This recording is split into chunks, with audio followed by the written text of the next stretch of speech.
নমস্কার, আমি অনিমা সাঁতরা। আমি কখনো ভিডিও করিনি, আর ভিডিও কখনো আমি ছাড়িও নি। এবারে কী বলতে কী বলবো সেটাও আমি জানিনি। তবে তোমাদেরকে একটাই অনুরোধ যে আমার ভিডিওটা লাস্ট পর্যন্ত তোমরা দেখো।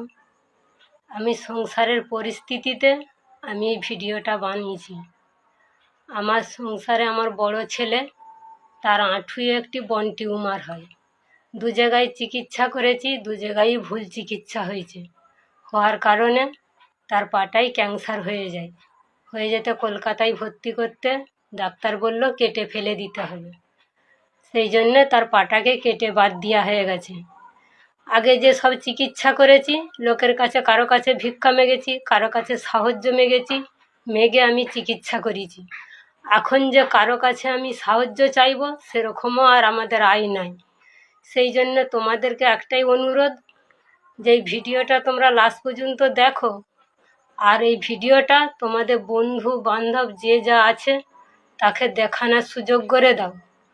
আর দুঃখিনী মা তোমাদের কাছে আঁচল পেতে ভিক্ষা চাইছে তার সন্তানের জন্যে, যে তোমরা যে যেমন পারবে আমার সন্তানের চিকিৎসার জন্যে তোমরা সেরকমই আমাকে সাহায্য করবে, যাতে আমি সন্তানটাকে আমি চিকিৎসা করাতে পারি।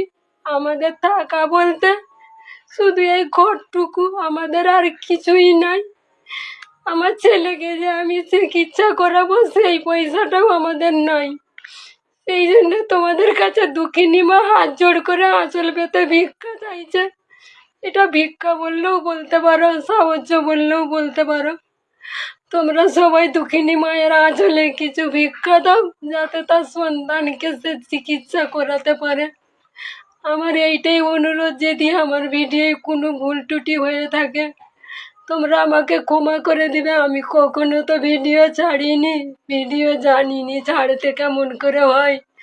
সংসারের পরিস্থিতিতে আমাকে এটা করতে হয়েছে। তো তোমাদের কাছে দুঃখিনী মা হাত জোড় করে আঁচল পেতে ভিক্ষাই চাইছে তার সন্তানের চিকিৎসার জন্য। তোমরা তার দুঃখিনী মায়ের আঁচলে ভিক্ষা দাও, যেমন তার সন্তানকে চিকিৎসা করাতে পারে। তোমাদের বন্ধু বান্ধব যে যা আছে সবাইকে তোমরা এই ভিডিওটা দেখার সুযোগ করে দিবে একটু। আর আমার কিছুই বলার নাই।